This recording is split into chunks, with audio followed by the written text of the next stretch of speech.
Gênesis capítulo 3, versículos de 8 a 13.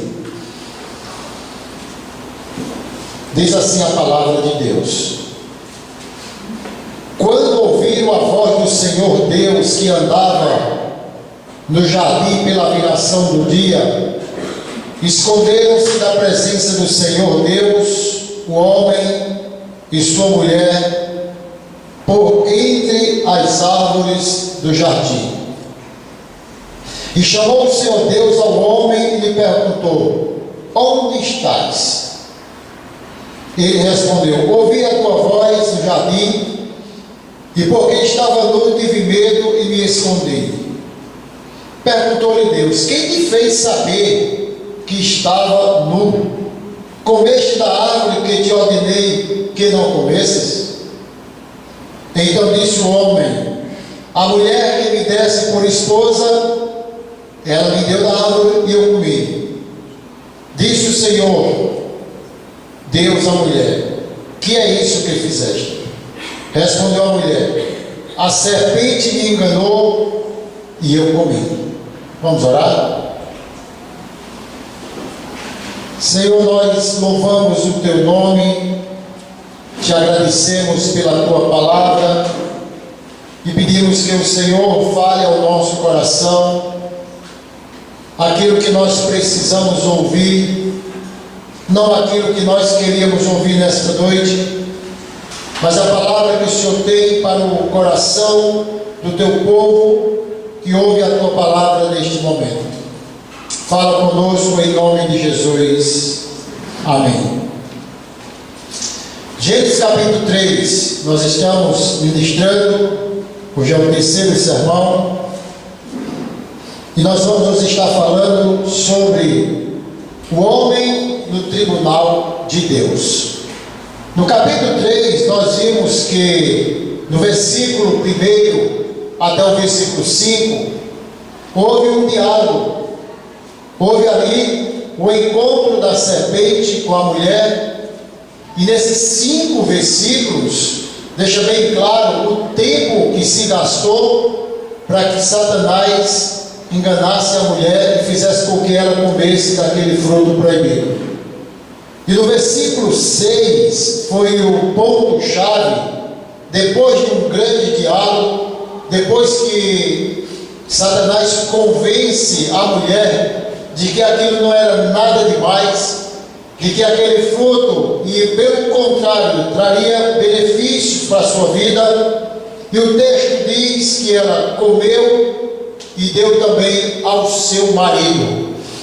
E esses três argumentos foi com que a mulher caiu. Quando diz assim: a árvore era boa para se comer, a concupiscência da carne, agradável aos olhos, a concupiscência dos olhos, e desejável para dar entendimento à soberba da vida. Foi esses 3 argumentos que fez com que aquela mulher ela cedesse toda aquela tentação e desobedecesse ao mandamento de Deus. Queridos, hoje nós vamos estudar, trabalhar um pouco nesse sermão sobre o homem no tribunal de Deus. Eu não sei se vocês já viram no YouTube, tem um vídeo lá de algumas pessoas que enlouqueceram diante do juiz.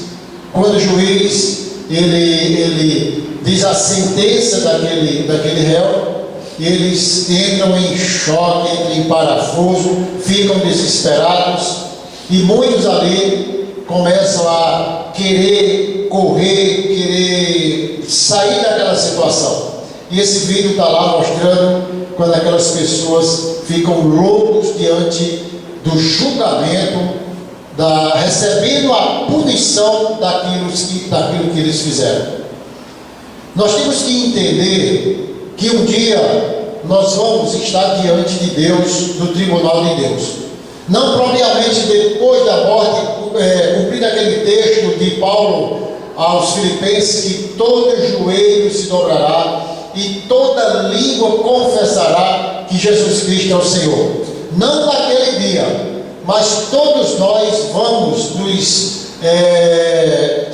render diante de Deus por aquilo que nós estamos fazendo, pelo pecado que nós estamos cometendo. E todos nós vamos ter esse encontro com Deus. Se existe um ditado aí, que esse ditado ele não prevalece, é de que o homem ele pode pecar à vontade, que não vai acontecer nada. Um dia nós vamos, ou melhor, Deus vai confrontar cada um de nós diante dos nossos erros e dos nossos pecados. Aqui começa agora o juízo de Deus na vida daqueles homens. Para você entender um pouco, se eles tivessem pensado, se eles tivessem orado, se eles não tivessem desobedecido, certamente não teria passado por esse juízo aqui, por esse interrogatório, e não teria recebido a pena que o Senhor colocou sobre o homem. O versículo 8 diz assim: quando ouviram a voz do Senhor Deus, que andava no jardim pela viração do dia, esconderam-se da presença do Senhor Deus, o homem e sua mulher, por entre as árvores do jardim. A primeira reação, escute aqui, a primeira reação, quando eles pecaram, quando eles transgrediram a lei de Deus, quando eles ouviram que Deus estava lá passeando, ouvindo os pisados, a primeira coisa que eles fizeram, antes de se esconderam, e foi colocar cintas, cozeram folhas de figueira e cintas. O que foi que eles fizeram? Eles tentaram amenizar a situação da sua maneira. Eles vão fazer o seguinte: nós pecamos, nós teremos que fazer alguma coisa. Então pegaram entre aquelas árvores, cozeram folhas de figueira e colocaram sobre si, imaginando que estariam protegidos contra o pecado que cometeram contra Deus. É uma ilusão querermos resolver um problema da nossa maneira. É ilusão querermos resolver o problema do pecado não tratando de forma mais séria e colocando diante de Deus. E o que foi que eles fizeram? Eles tentaram resolver o problema da sua maneira. E o texto diz que eles cozeram folha e ficaram onde? Escuta aqui, eles ficaram entre as árvores do jardim. Eles ficaram agora ali como se não tivesse acontecido nada. É mais ou menos o que acontece comigo e com você quando pecamos diante de Deus. Nós estranhamos a confrontação e queremos nos esconder de Deus. Mas eles também, e eles ficaram entre as árvores do jardim, procurando aquela que melhor talvez lhe desse um apoio, uma segurança, porque eles estavam com vergonha de Deus. O primeiro ato de quem peca é se esconder, é se afastar de Deus. Pode ficar certo disso. Nós temos o mesmo estigma de Adão e Eva. Quando nós pecamos, a primeira coisa que nós fazemos é estar escondido e não enfrentando a situação. Calvino diz assim: a verdade é, todos sepultam a desgraça de seus vícios sob frágeis folhas, até que Deus, por sua voz, fira interiormente sua consciência. Quando é que nós vamos acordar? Quando Deus falar ao nosso coração. Ou melhor, quando Deus vier confrontar os nossos erros e os nossos pecados. O homem sempre terá de enfrentar a si mesmo. Nós temos que ter cuidado, porque a voz de Deus, ela continua a falar nos dias de hoje.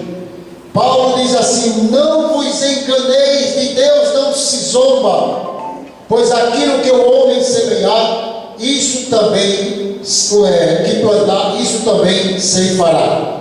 Quando é que nós zombamos de Deus? não quando nós estamos expressando algumas palavras, mas quando nós estamos ignorando os seus mandamentos, quando nós não queremos nos render aos seus pés diante dos nossos erros. Há momento que nós estamos se zombando de Deus, achando que Deus não está nem aí, ou não está vendo o que está acontecendo. A voz de Deus deixou o homem apavorado. É isso aqui que eu queria falar para vocês.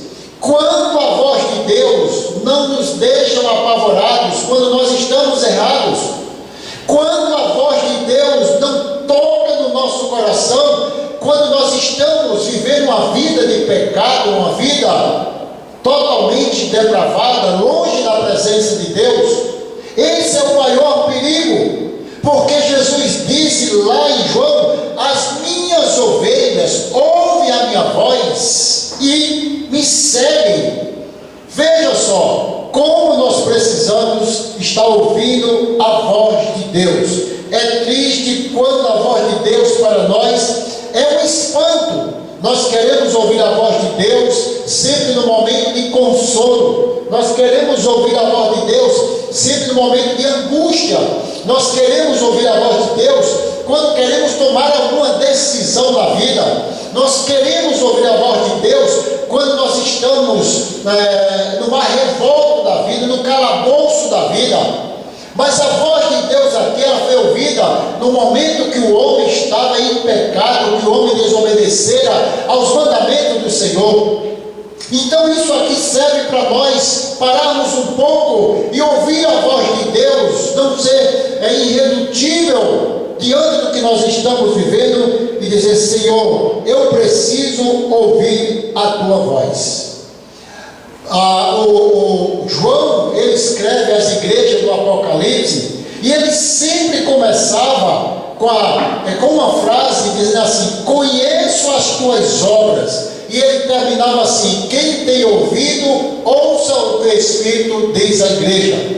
Nós precisamos abrir os nossos ouvidos, os nossos olhos espirituais e ouvir Deus diante do que nós estamos vivendo e passando, ou se nós estamos tendo uma vida que agrada a Deus. E o texto diz: quando ouviram a voz do Senhor Deus que andava no jardim na viração do dia, esconderam-se de Deus. Perceba se não é o mesmo pecado meu e seu. Quando nós estamos querendo nos afastar de Deus, se esconder de Deus pelas coisas erradas que nós estamos fazendo todos os dias. Jonas, ele tenta não ouvir Deus e ignora a voz de Deus. Quando Deus diz assim: Jonas, você vai para Nínive, vai lá clamar e pregar a minha palavra. O texto sagrado diz que ele chega para comprar a sua passagem, se esconde no meio de uma bilheteria, escolhe o seu destino, para onde ele queria ir, não para onde Deus estava mandando. E ele tenta se esconder de Deus, compra a passagem daquele navio. O texto sagrado diz que ele entra naquela embarcação, juntamente com muitas pessoas, mas sabe onde ele vai? Ele vai dormir lá no porão do navio. E ele fica escondido de todos, pensando que Deus também estava longe dele. E Deus manda uma grande tempestade para aquele homem que não ouviu a voz de Deus.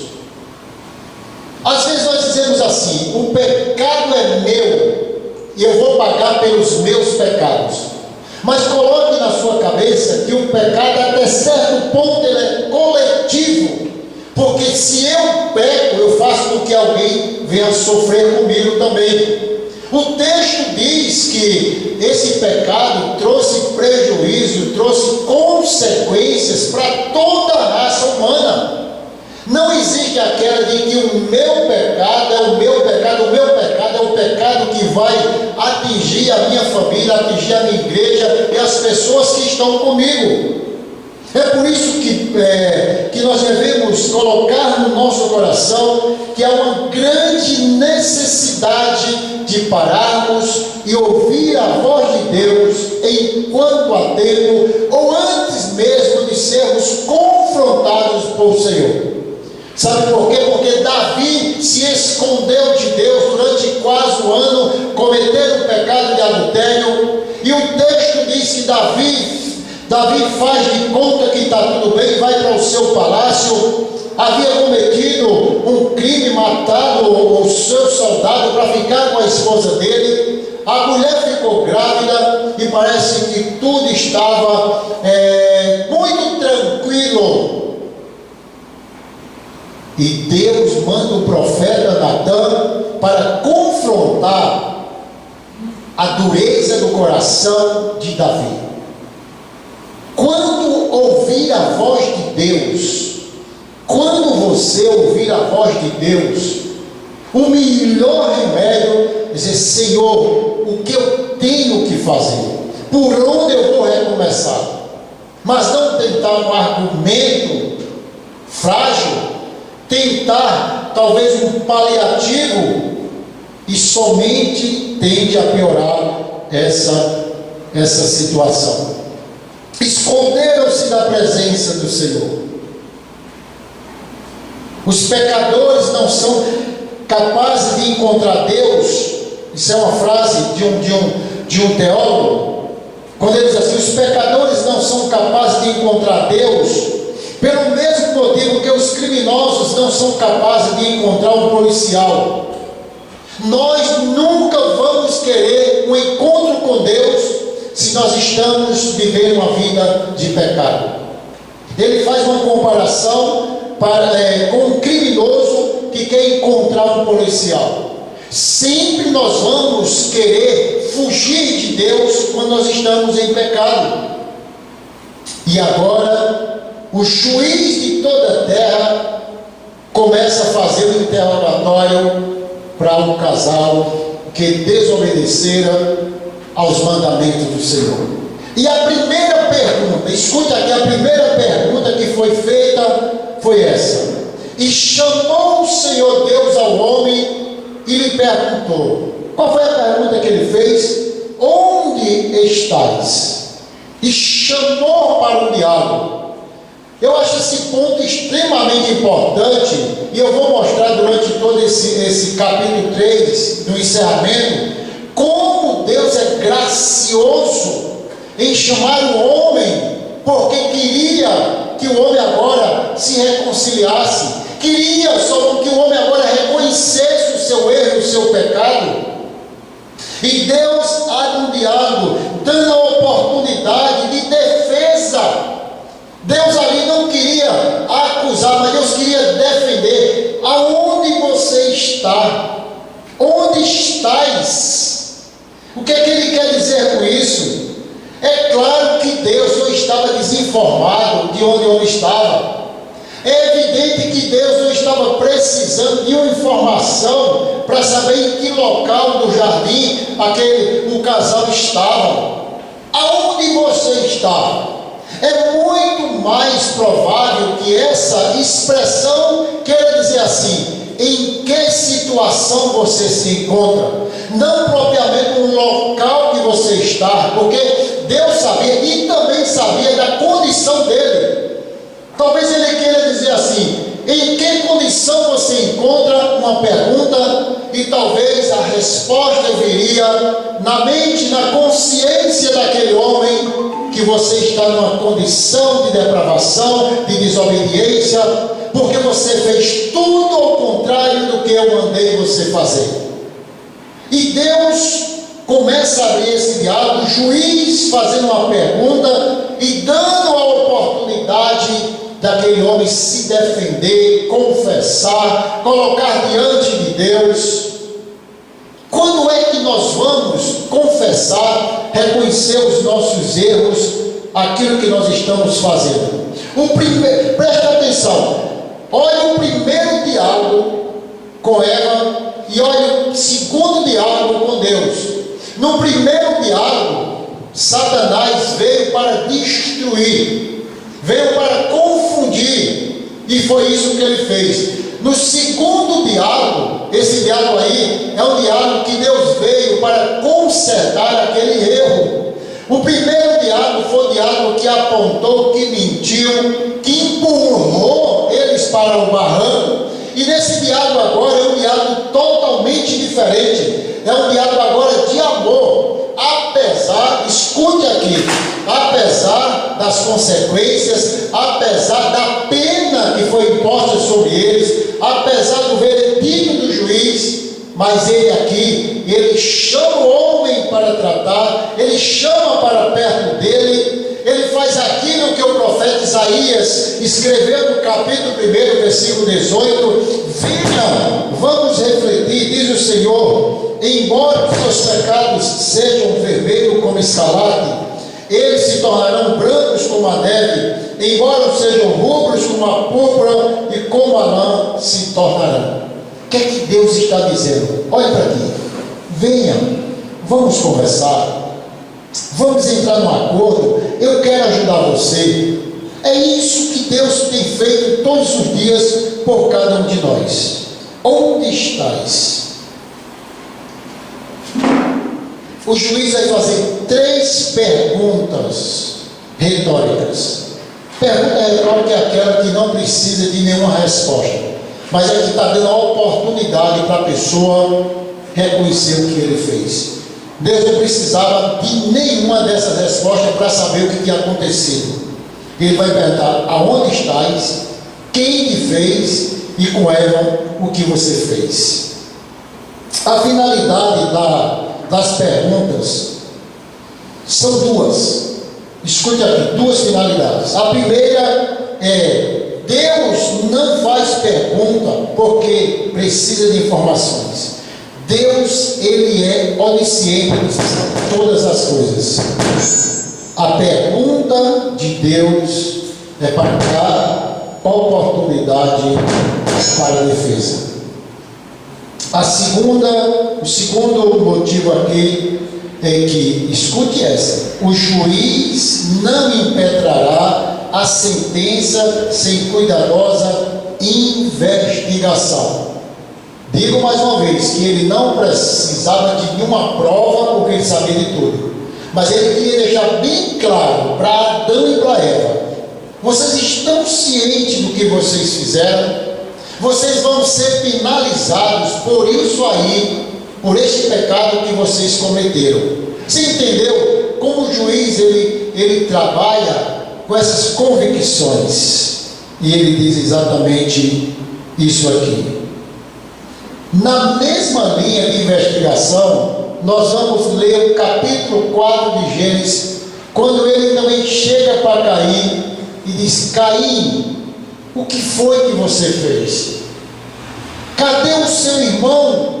Ele disse: eu sei, eu sou o tutor do meu irmão, eu não sei.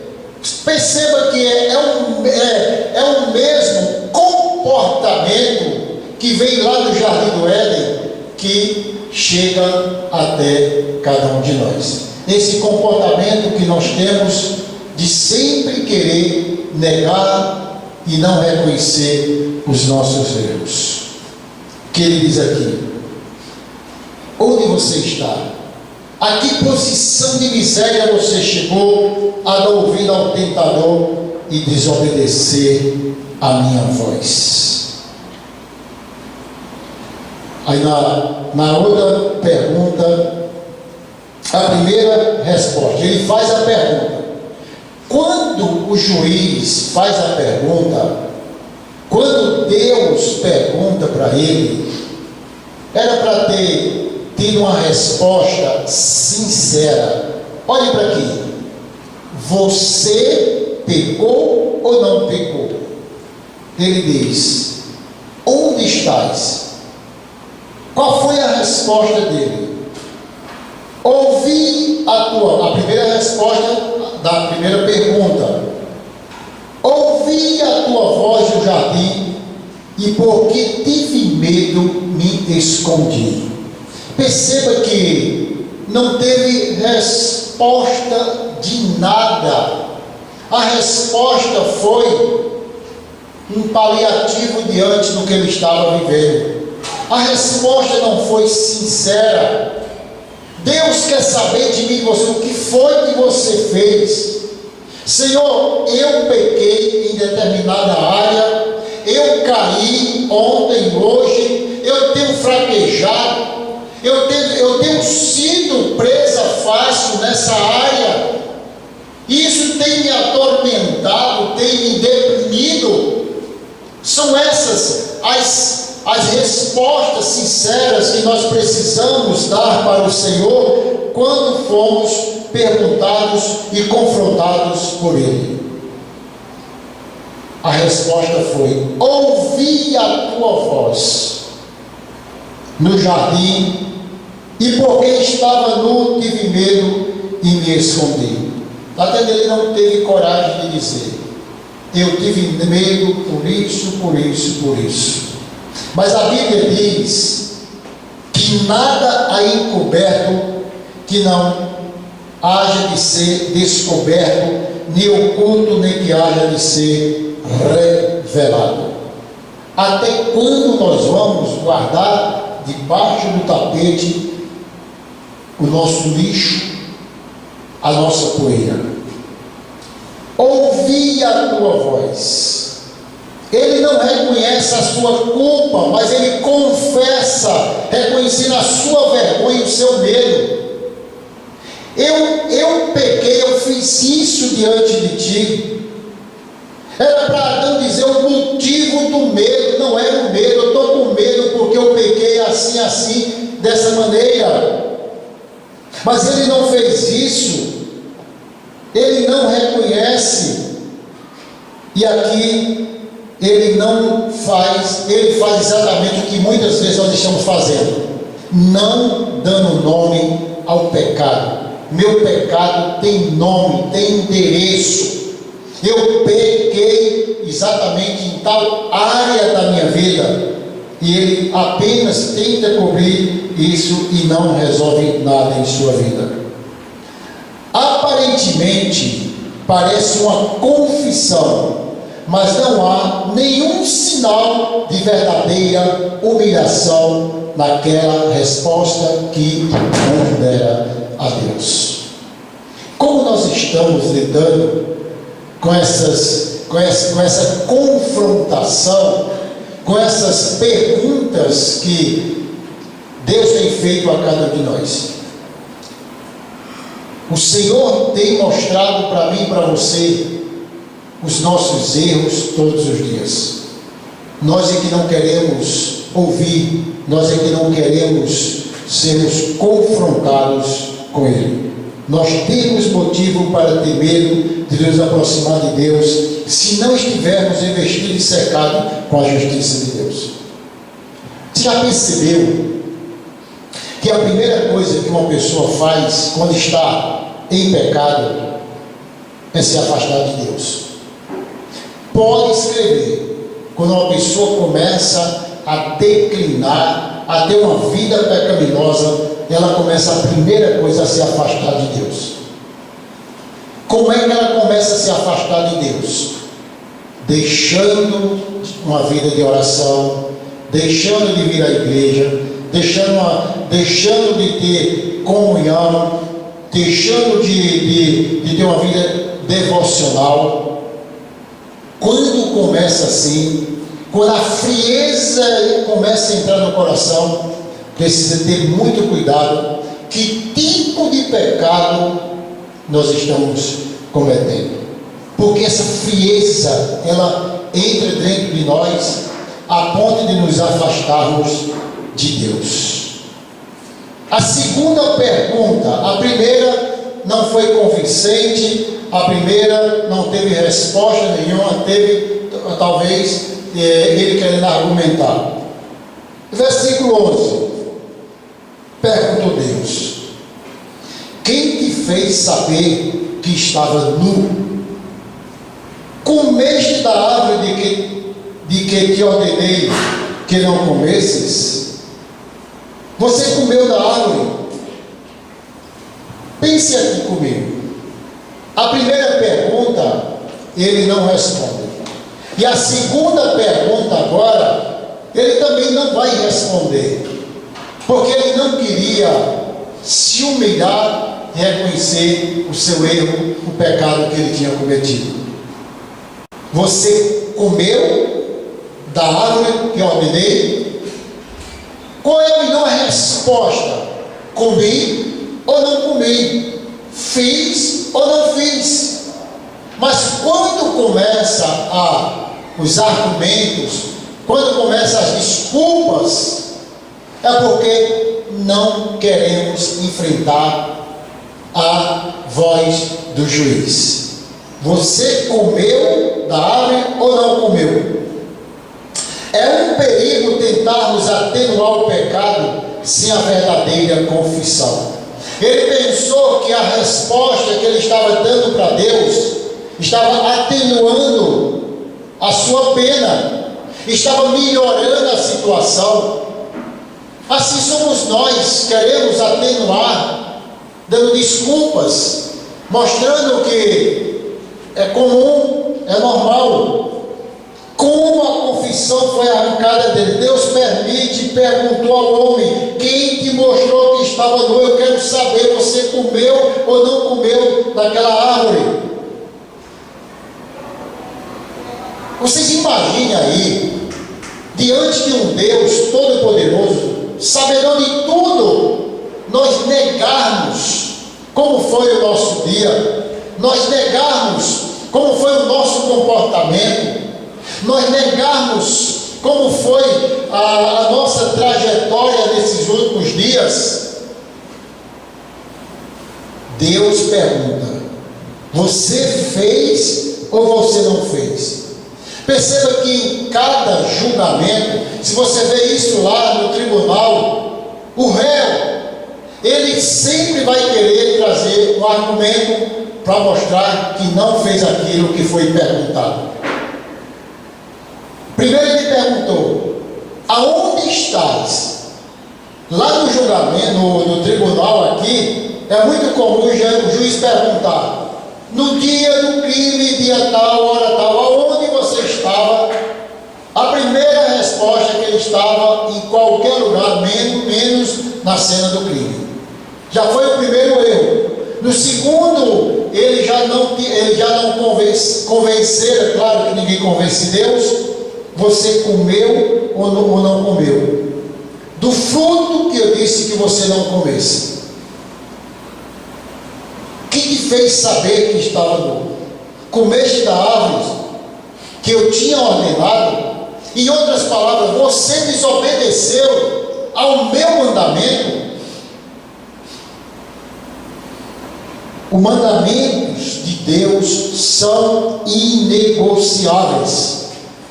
João disse: aquele que tem os meus mandamentos e o guarda, esse é o que me ama, e aquele que me ama será amado pelo meu Pai, e eu o amarei e me manifestarei a ele. Não tem como negociar os mandamentos de Deus. Foi o meu mandamento, você desobedeceu? Não, eu disse que não fizesse. Queridos, nós temos que ser sinceros com as nossas argumentações, com as nossas respostas diante de Deus. E não adianta querer dizer: eu fiz porque fui induzido, eu fiz porque fulano fez, eu fiz porque não é nada demais. Você desobedeceu o mandamento de Deus, nós estamos desobedecendo o mandamento de Deus, e Deus mostra que não pode ser quebrado nenhum dos meus mandamentos. Foi um problema lá de Malaquias, quando Deus disse: Israel tem sido desleal, Judá profanou o meu santuário. 3 mandamentos foram quebrados com o povo de Israel. Primeiro foi o casamento misto, casando com quem quer. Segundo foi o adultério. E terceiro foi o divórcio. Vocês quebraram a minha aliança. Deus mostrou para aquela nação que esse povo estava longe, desobediente aos mandamentos de Deus. O que foi que Adão responde? A segunda resposta ao juiz. Então disse o homem: a mulher que me deste por esposa, ela me deu da árvore e eu comi. Não é simples na minha resposta? A mulher que o Senhor me deu foi a mulher. Só falta dizer que eu nem pedi. Eu estava muito tranquilo. Só faltou dizer isso. A mulher que me deste por esposa, ela me deu da árvore e eu comi. Mas olha, que resposta foi dada para Deus. Deus deu a oportunidade de Adão se defender e reconhecer. Perceba que Deus só fez duas perguntas para Adão e uma pergunta para Eva, porque olha para aqui, se fizesse mais perguntas, eles só iam a cada momento afundando. Ele ia cada vez mais cavando a sua própria sepultura. Por isso que Deus não fez mais perguntas. Vamos parar por aqui. Eu já tenho prova demais contra vocês. O homem gosta de lançar a culpa de suas falhas a outrem. Em meio à sua tragédia, o homem quase sempre culpa Deus por seus infortúnios. O réu, ele diz: a mulher que o Senhor me deu por esposa, foi ela que me deu a árvore. Foi ela que deu da árvore e eu comi. Duas fraquezas nesse depoimento. A primeira é mostrar para o juiz que era consciente de que não cometeu nenhum mal. Comi sim, eu comi, mas foi porque ela me deu. Não foi uma iniciativa minha, não foi eu que procurei. Perceba como ele tenta trazer argumentos frágeis para sua defesa. Isso só vai piorar na sua sentença. Eu comi sim, mas não fui eu que fui buscar, não fui eu que fui procurar, mas foi a mulher que o Senhor me deu. Então a primeira fraqueza desse depoimento é de mostrar ao juiz que era muito consciente de que não tinha cometido um mal. Nós temos que ter muito cuidado quando nós estamos com a mente cauterizada de não reconhecermos os nossos erros e achar que estamos certos. A segunda fraqueza, ele acusa Deus pela tragédia. Não fui eu, foi a mulher que o Senhor me deu. Tiago diz assim: ninguém ao ser tentado diga sou tentado por Deus, porque Deus não pode ser tentado pelo mal, e Ele mesmo a ninguém tenta. Ao contrário, cada um é tentado pela sua própria cobiça, quando este atrás e o seduz. Adão, eu acho que eu vou fechar a porta agora, pedir para você sair um pouco, porque eu preciso agora interrogar a sua esposa. Duas perguntas foram suficientes para que ele afundasse ainda mais. Versículo 13: disse o Senhor à mulher: senta aqui, mulher, para a gente conversar, para ver se há mais sinceridade do que teu marido, ou se você talvez vai também negar. Que é isso que fizeste? O que foi que você fez? Que foi isso que você fez? Uma pergunta muito direta. Ela disse: a serpente me enganou e eu comi. A mulher me deu e eu comi. A serpente me enganou e eu comi. Perceba como há uma transferência de culpa. Como essa transferência de pecado, ela é vivida por nós também.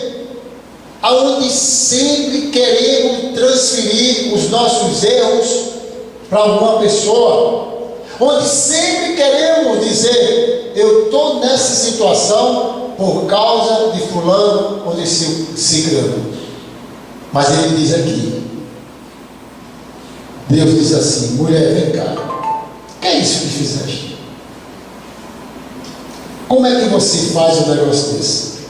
É mais ou menos o que alguns teólogos acham, é que essas perguntas, elas acompanham já uma resposta para o próprio coração do réu. Quando diz: você fez isso, o pecado causa culpa pessoal, a mulher passou a culpa para o tentador.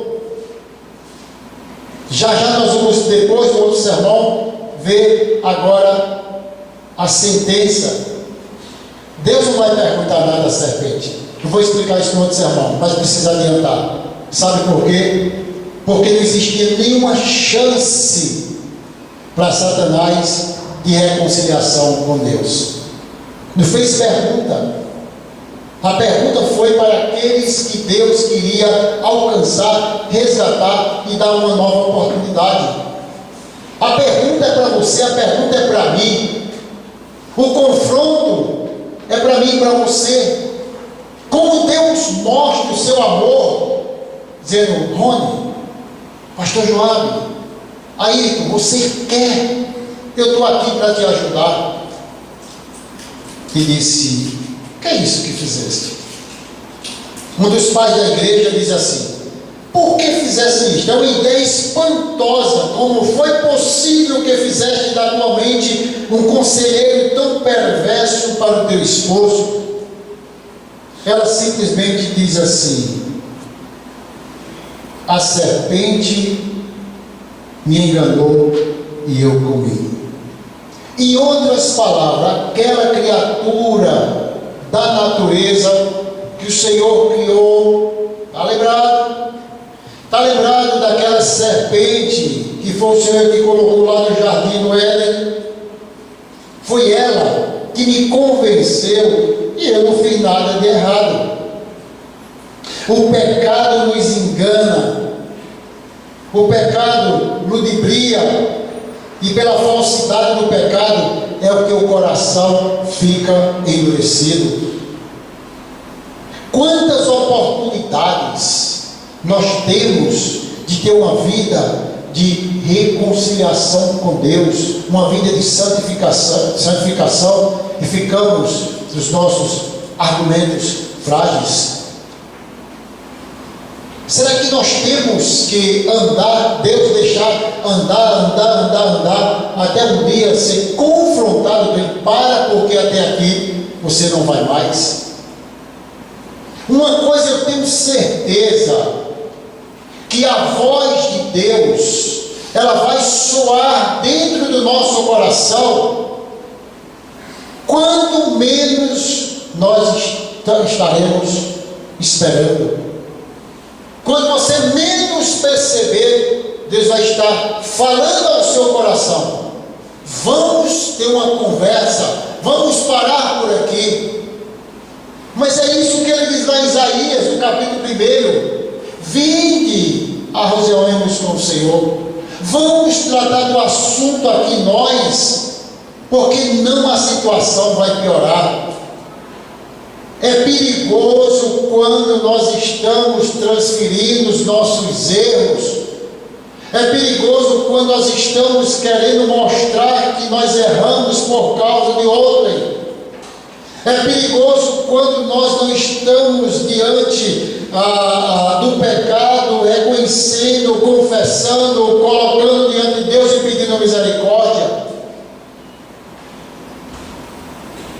E ele diz assim: quem te fez? Por que você fez isso? O que te levou a fazer isso? Olha a pergunta. O que fez com que você pensasse em fazer essa atrocidade, esse pecado? Qual foi a motivação que passou pela sua cabeça? Essa oportunidade que Deus dá para nós, Luciano, de colocar diante dele: Senhor, foi uma fraqueza, Senhor, foi isso, foi olhar para a vida de alguém, Senhor, foi ingratidão do meu coração, meu Deus, foi talvez uma decepção que eu tive na vida. Temos que ter muito cuidado, porque a voz de Deus, ela virá para confrontar cada um de nós. Quando ouvir a voz de Deus, é hora de batermos continência, dizer: Senhor, fazer como Samuel, fala, Senhor, que o teu servo ouve. É aí que nós encontramos salvação para os nossos pecados, cura para a nossa alma, quando nós paramos: Senhor, eu ouvi a tua voz e não quero trazer nenhum argumento para o erro que eu cometi. É comum atribuir para outra pessoa: eu fiz por causa disso, eu não fui por causa disso aqui. Mas o texto diz que a serpente, que Eva disse, a serpente me enganou e eu comi. Então, o Senhor agora deixa toda a sala do tribunal fechada e não precisava de mais nenhuma explicação. Porque a partir de agora, olhem para aqui, sabe o que é que veio? A sentença será lavrada pelo juiz. O que é que acontece? Pablo Neruda, poeta chileno, diz assim: você é livre para fazer as suas escolhas, mas é prisioneiro das consequências.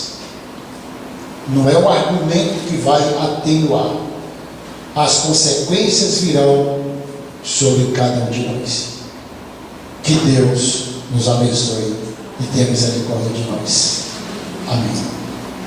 Vamos orar?